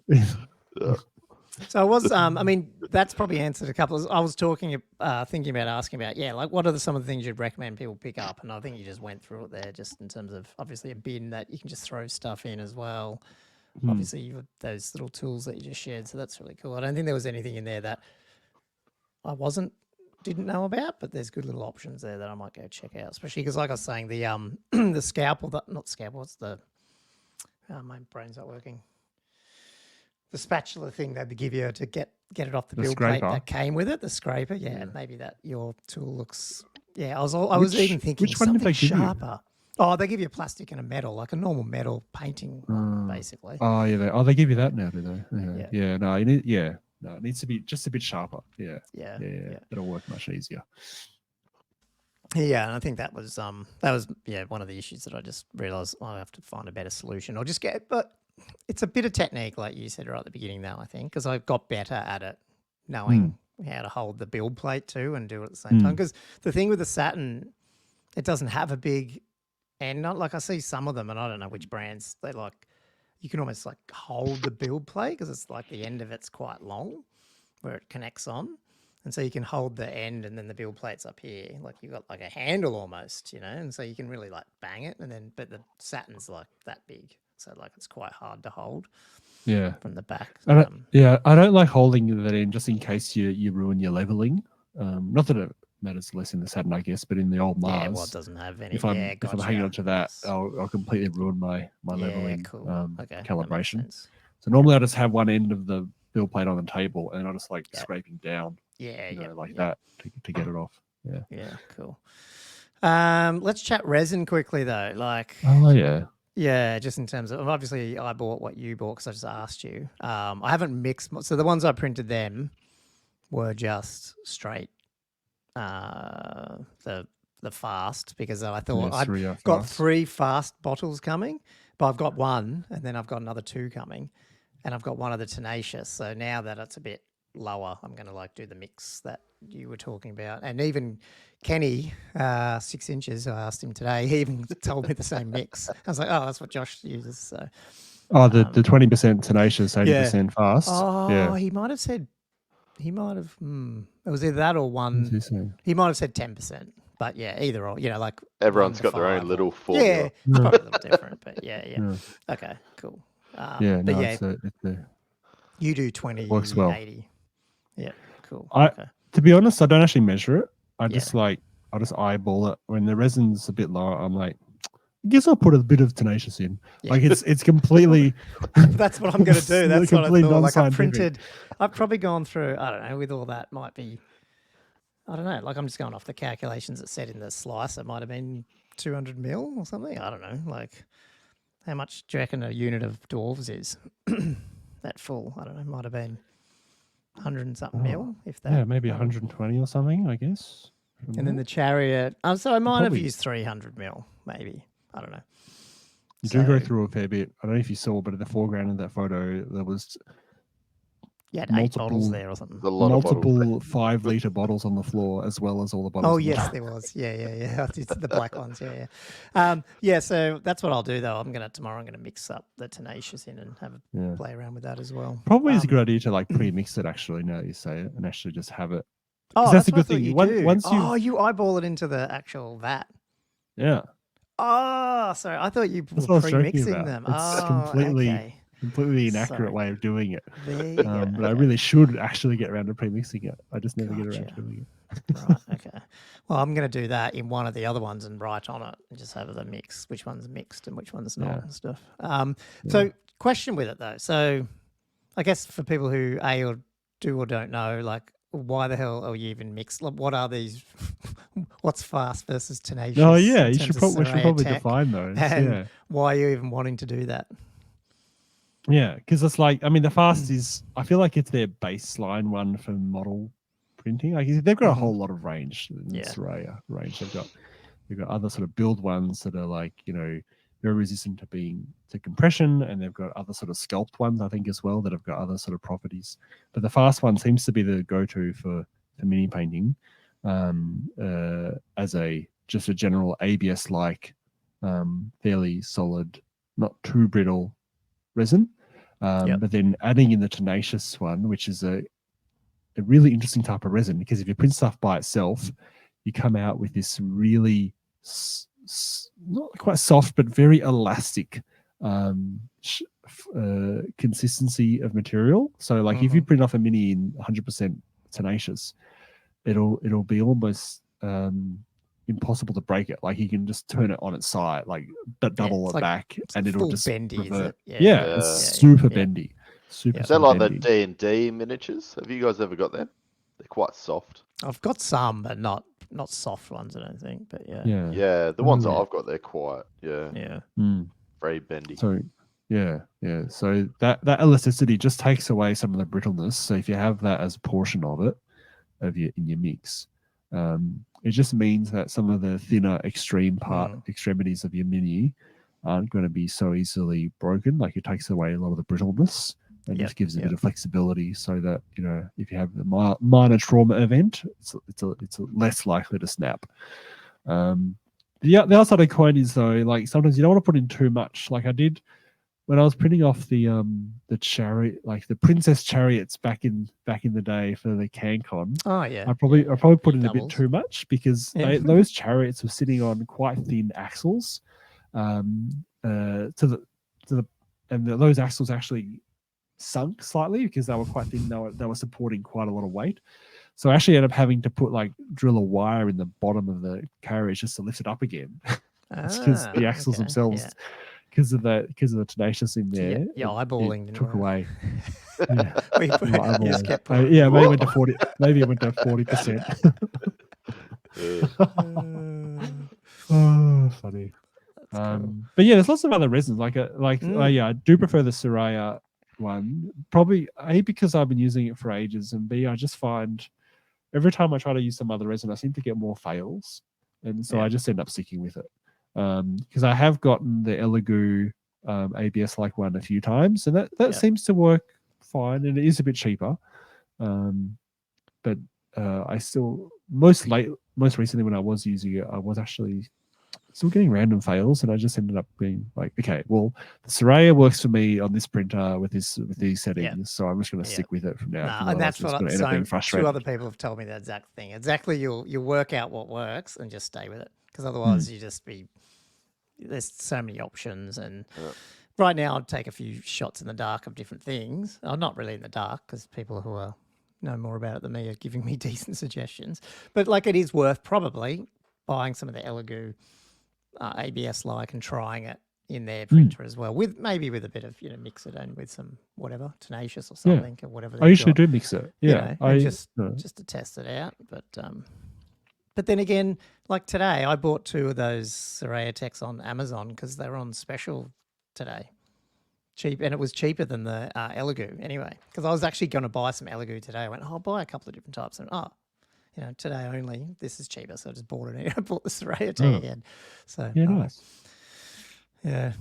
Is there like forums with a bit of a standard on, like, obviously when you get into this, like, Gommo, did you go on the forums and there was people would obviously with your printer and they're like, this is worth so apparently there is Facebook groups. I went to join one, and then it was a bit too like generic 3D printing, like it had a lot. You go straight in, you go, there's a lot of stuff I'm not even interested in. And I just joined one today, which is like Warhammer. I think they said Warhammer 40K AOS Australia 3D printing or something like that. But that's the only one. I've just obviously talked to Josh, who then whatever he tells me, I've ended up then Googling YouTube videos, I should say, and then Todd and Kendall. So I've got 3 people who print a lot, and then obviously YouTube. And that's all I've done so far. Really? Yeah. Well, I figured there'd be some potion masters out there that know the ins and outs of how much and this and that of what to use, rather than you going in there just trying to. Oh, probably. But I mean, I think like Josh said, I think it's still very dependent on, your machine, your setup, the types of stuff you're printing. That's what I mean. Like, I didn't know if there was one for like your specific machine that you could like go to, and there was like, so you can talk by Elegoo will say it's Elegoo, but I don't. Yeah. I remember I was in an Elegoo Mars series group, like when I first bought it, and I think that did help. Just general advice about that machine specifically. Yeah. I'm sure there'd be a Saturn series Facebook group as well. Yeah. And I think I have been in various 3D printing groups for your Warhammer and stuff as well. But I actually probably learn more from the machine specific one than I think the Warhammer ones, really. Yeah, I went into them to start thinking about like, is there finding other places to get STLs and stuff more so than the tips and stuff. Because the problem is a lot of the generic 3D forums are like, some of the stuff people print, it's great, but you're like, I'm not printing that stuff. Even D&D stuff, it's like, well, it's cool, but I'm not going to use it, at least at the moment. So, Yeah, but there's also lots of posts about, like I've had this fail, like posts about people like looking for help for troubleshooting, and then often people with answers or suggestions about what you can do, and just reading through those gives you an idea of the common problems and the common solutions for those problems as well. So at least sort of having that, reading that kind of thing, if it just popped up in your Facebook feed, you just read it from time to time. I think that's true. There is a Reddit one I joined too called Printing Minis or something. Reddit group was so I'll start looking in there a bit more. Actually, just with resin quickly, have you tried the water soluble stuff? No. Right. No, I never did. I got put off by the problem with disposing of it, so I just never bothered with it because I was just like, you can't pour it down the drain, obviously. No, it's still no, not resin's supposed still, to. yeah, still bad. It just gets rid of the need to use the ISO stuff. But I mean, whether or not it's any useful or not, I don't know.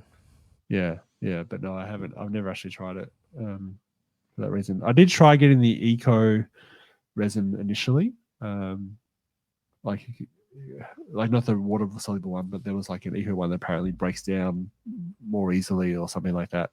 Right. But the quality of the miniatures I found wasn't like they're a bit too brittle for me.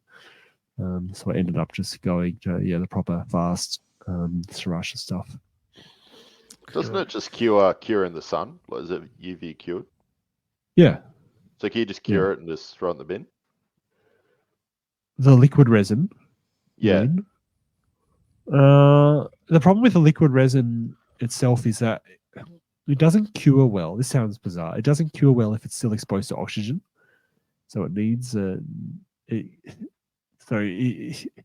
you have the liquid out. Yeah. My understanding is it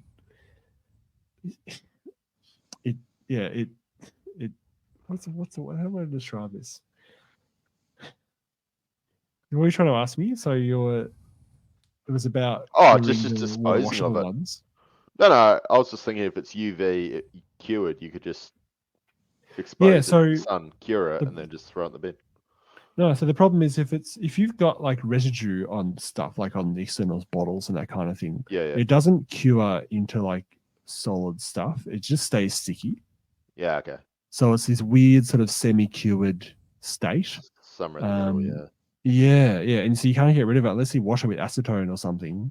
Yeah. Even I guess you can try with ISO. It doesn't really work very well. You really got to use a strong solvent to get rid of the residue if you've got it on stuff and it's sort of been in there for a while and semi-cured. So that's what I mean. Like, if you've got it, if you've got it in other areas, for some reason it just doesn't cure nicely. And I think it's because of the oxygen exposure. Whereas when it's in the vat underneath in the pool, you're not getting, oxygen exposure. I think it's a difference as to why you get such clean curing. But I haven't done the water washable. That's cool. We'll get on here because we probably don't want to go all night. Do you want to jump into just slicing stuff quickly? Tools. What questions did I have there? So you've been using Shoutouts, which is cool. Like one thing I noticed. Do you use Shoutouts free or pro? Free now. I had the pro, and then it expired after how long they give it to you. I went to free, and I didn't really notice any difference. So I just kept using free. It felt like the free's like version 2 or something, and the pro's still 1 point something or whatever, and the Satin 4's not even in the pro, but it's only in the free. So I was like, the hell, what is with this? So I was going to ask you that, but anyway. I know the Satin 4 is new, but I haven't updated my to-do box since I installed it. I'm shocked. So I still have 1.9. Because I don't want to having a problem with updating it and then your printer as well. With my old printer. I've heard people say they've had issues like that. Yeah. Obviously, I'm the other way where it's a new printer, so you sort of have to go with the new stuff to make sure it's technically at least knows about it. So, I've been using Lychee, but the Ultra. If you had the Ultra and the webcam, it's currently only supported through Shoutouts, so you can only view it through there for some reason. But so that's the thing. So the other reason I use Shoutouts is back in the day, Lychee wasn't compatible with the Mars when I first bought the Mars. So if you were slicing things in Lychee, you still need to export them into Shoutouts and then run them through the slicer, which is like why bother? Why bother? I think that compatibility came through like 6 months later or something. But when I first got it, I just got used to Shoutouts and then just continued to use it from there on. But then I mixed it with other things. So to be honest, if I need to make plain cuts and cut up things, I actually usually use a Meshmixer for that because I think that works really well. Or to change, remove different elements and that type of thing. And then Blender obviously is a really good, very powerful tool for sculpting and for doing other little bits and pieces on actual STLs. But I've never done any major blending work. I don't think I'm going to be doing too much of that myself. Well, you never know. Not really designing or anything, but definitely cutting stuff up. Like you said, if you want to print really big stuff, I'll have to have a play around with that at some point. I think the Windows 3D Builder, if you've got any Windows access, because I think you're basically on Macs, don't you? I think because Windows actually has a 3D Builder. I think you can slice stuff in there as well, like as in cut things. Yeah. Not slice as in for the printer, but cut them up. Yeah. It's probably, to be honest, the slicing Jitterbox stuff. What I thought might be beneficial is do like a video at some point when I can catch you like a screen share of running through some stuff around like, laying out or adding supports and fiddling around with stuff. Because that, like, I've obviously just been doing auto supports on one of that terrain, but everything else was pre-supported, so it didn't matter. But it'd be cool to get a little bit of an idea. Like, how often do you do that? Like, how often are you fiddling around with like doing your own supports? Pretty often. Pre-supports, yeah. I almost always do my own supports. I usually mainly like use the auto support function. Just that the settings I've got for it work really nicely now. And then maybe I add in an extra 3 or 4 extra supports here or there. But like most of it is generated through the auto supports, and then it's got a quick eyeball. But you've been going, did you say light or thin? What's it called in Jitterbox? Thin or light? Oh, as in the auto supports. Yeah, it's a light one, but I changed it. I changed the default settings as well. So it's actually thinner. Picture though. I did. Okay. Yeah, it's actually thinner than the default lights. Like they're really quite thin, but they're just thick enough that they hold things on. I actually because like I actually don't. A lot of the pre-supported stuff I find is too thick. Mm-hmm. So it means I have because it's like they're trying to make sure it doesn't fail. They don't really care. Yeah. It actually makes more work for you to then remove all the supports, which I don't really like. So that's why they say the exposure settings in all the default printers are defaulted too high too, because again, the printer manufacturer wants you to get a good print, in the sense that it doesn't, so most of the time when you look at them, like everyone's general layered exposure time seems way lower than what the default is. Because the default's, what's the default like on 3 sometimes 3 or 4 or something like that. I know. And I think most people sit around that 1.6, 1.5, 1.7. I don't know. Again, 1.6 is what I run. So, plus the other thing too, it burns out your LCD quicker if you've got longer exposure times in the long run. So interesting. I was just trying to, speeding up print. Yeah. I mean, is there any tips you have around speeding things up if you were doing more test print stuff? Like, what are the things you would tend to do if not, or you don't? You just you sound quite patient. So I'm extremely impatient. I hate fails. So I just leave things to print as long as they take, whatever. Because I have fiddled with stuff like trying to increase the lift speed or that type of thing. And I don't know.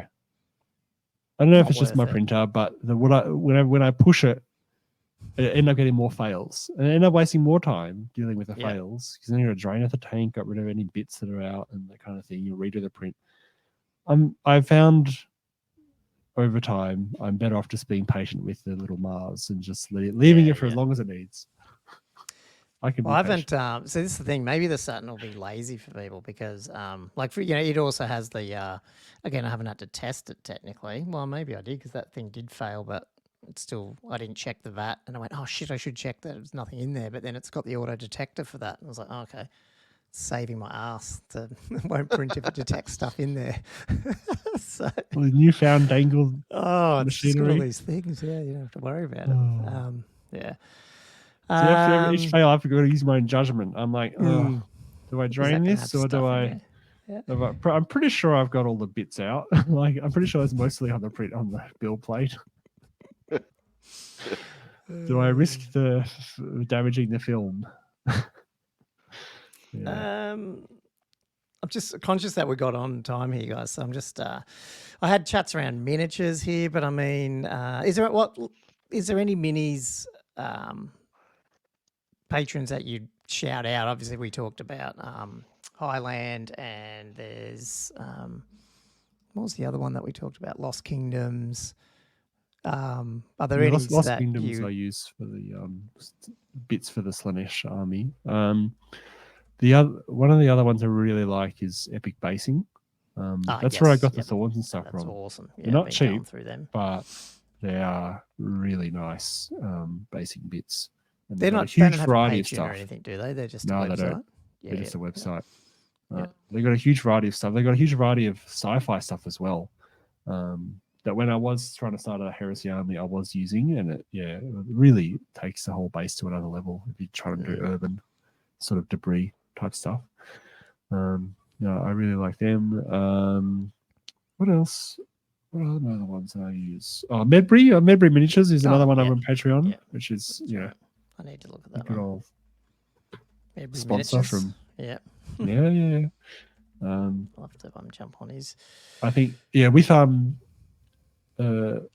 Warmaster, because I did actually start off like that's why I bought the printer, by the way. Like everyone else, was just because I wanted to print Warmaster.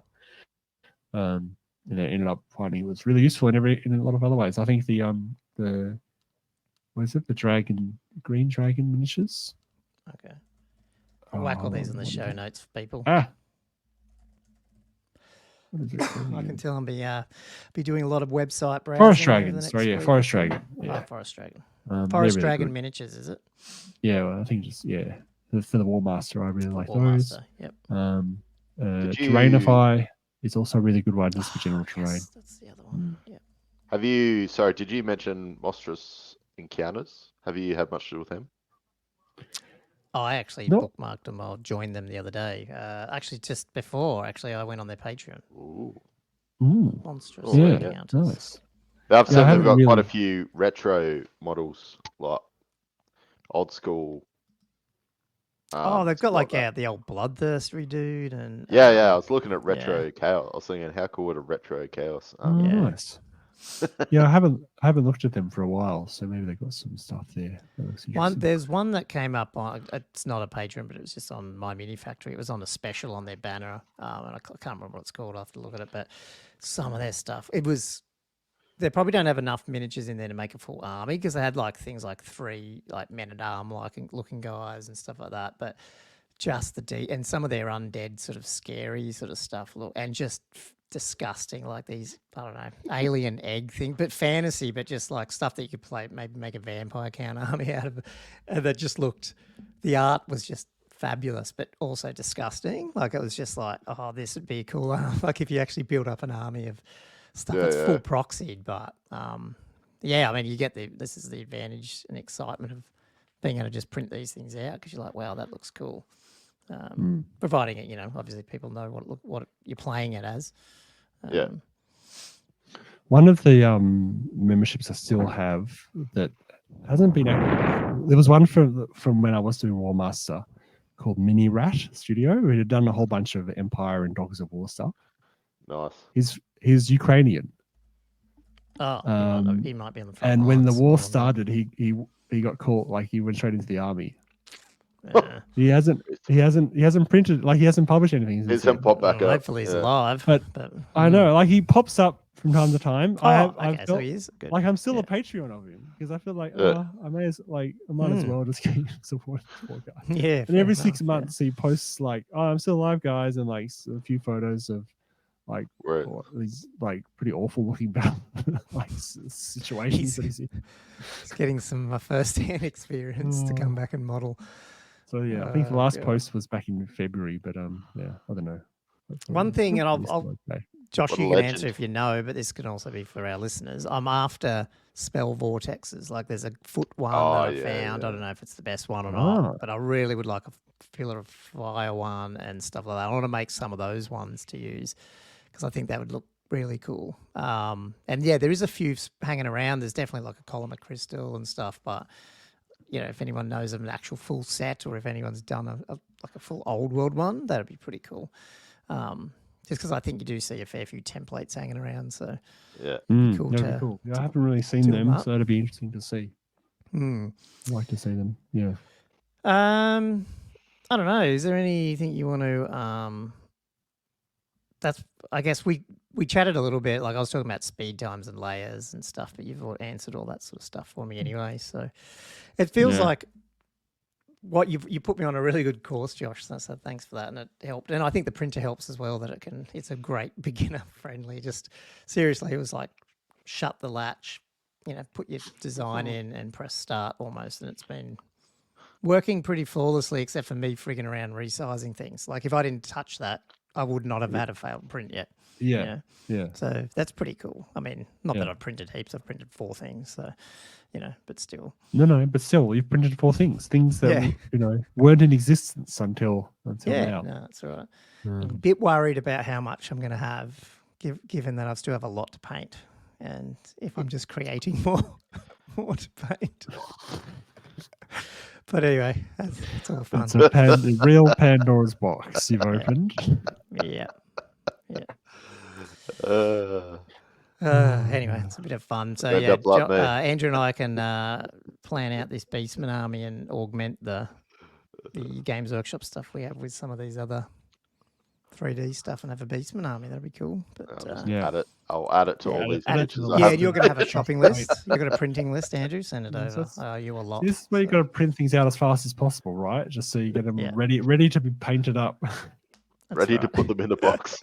I'm so fast at painting. Cool. Okay, it was Josh, any other tips you want to throw out, or all good for now? Not really. No, I think it's a lot of fun as a hobby. Like when I got into 3D printing, I did not expect that I would get so much out of it that I have, So it's totally worthwhile doing. It sounds a little bit intimidating, but really, if you just get into it, as you've seen, you found gommo, like really when you first get it, you just throw stuff in, and as long as you don't fiddle with it too much, you'll get stuff printed out. And it just goes from there. It's a really fun little hobby.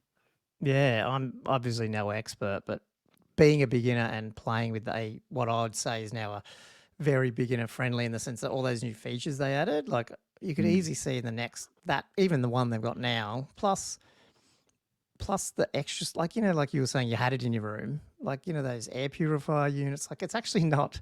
I don't know. I was probably intimidated from the point of view of thinking it's really messy and dirty, and it can be. Like obviously we saw your workshop. If you're not cleaning ever at all, obviously it can be dirty, but it's not as. I don't know, like a massive paint station with paint and all that crap and flock and modelling crap everywhere is just as messy in some sense. You know what I mean? Maybe not as dangerously messy because it's acrylic, but it can just be as messy. And we get into that. So, it's been pretty good. Josh, can I ask a question? Yes. Did you start out all nice and clean in your little hobby space with your 3D printer, like gommo, and then like years later, it's just like, you just don't care anymore. You just throw shit out. Is that kind of what happens at the start? You're just like so intricate. I fully it's all clean. Gommo's painting area look just like that. Well, I mean, the shelves are messy. They're going to be messy once they're done. But actually, one question, Josh, I have. It's not figure related. Do you print other stuff on your printer, or is it all just for hobby?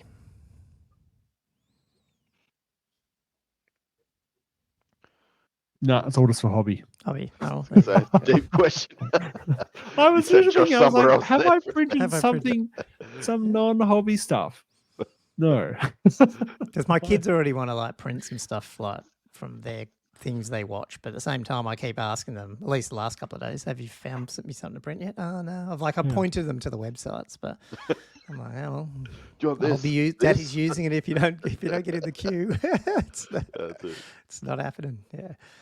Anyway, cool. Okay, well, let's wrap up the show. Thanks, Josh, for that. Hopefully people get some value out of that. And if you listeners, obviously, there's a lot of us and a lot of our listeners and patrons already are printing stuff because they share it all the time. So hopefully throw your comments and suggestions and stuff on those topics that we asked about. That would be really cool. And then hopefully we'll get more armies out, Andrew. Not that we have the time to play them or paint them, but anyway, we'll do that. You'll have them. Yeah, that's right. Just add them to the file. That's what it's all about. That's it. Cool. Well, I'll wrap up the show. So thanks for listening to another Old World Fanatics episode, everyone. If you enjoy our weekly ramblings, we love a 5-star review on your podcast software of choice. Or if you're watching on YouTube, just please hit that like, share, subscribe buttons that you always have to do. That's really cool. It helps us get a bigger reach. And again, feel free to join our Patreon at Old World Fanatics or patreon.com/Old Fanatics, and hit us up on YouTube and all the socials. We're pretty responsive on all them. So just, if you need to ask a question or want to comment on the show, that'll be great. Until next time, and when we're chatting Belcon 2 next week, thanks for listening to another episode of the Old World Fanatics, and we'll see you next time. Thanks, guys.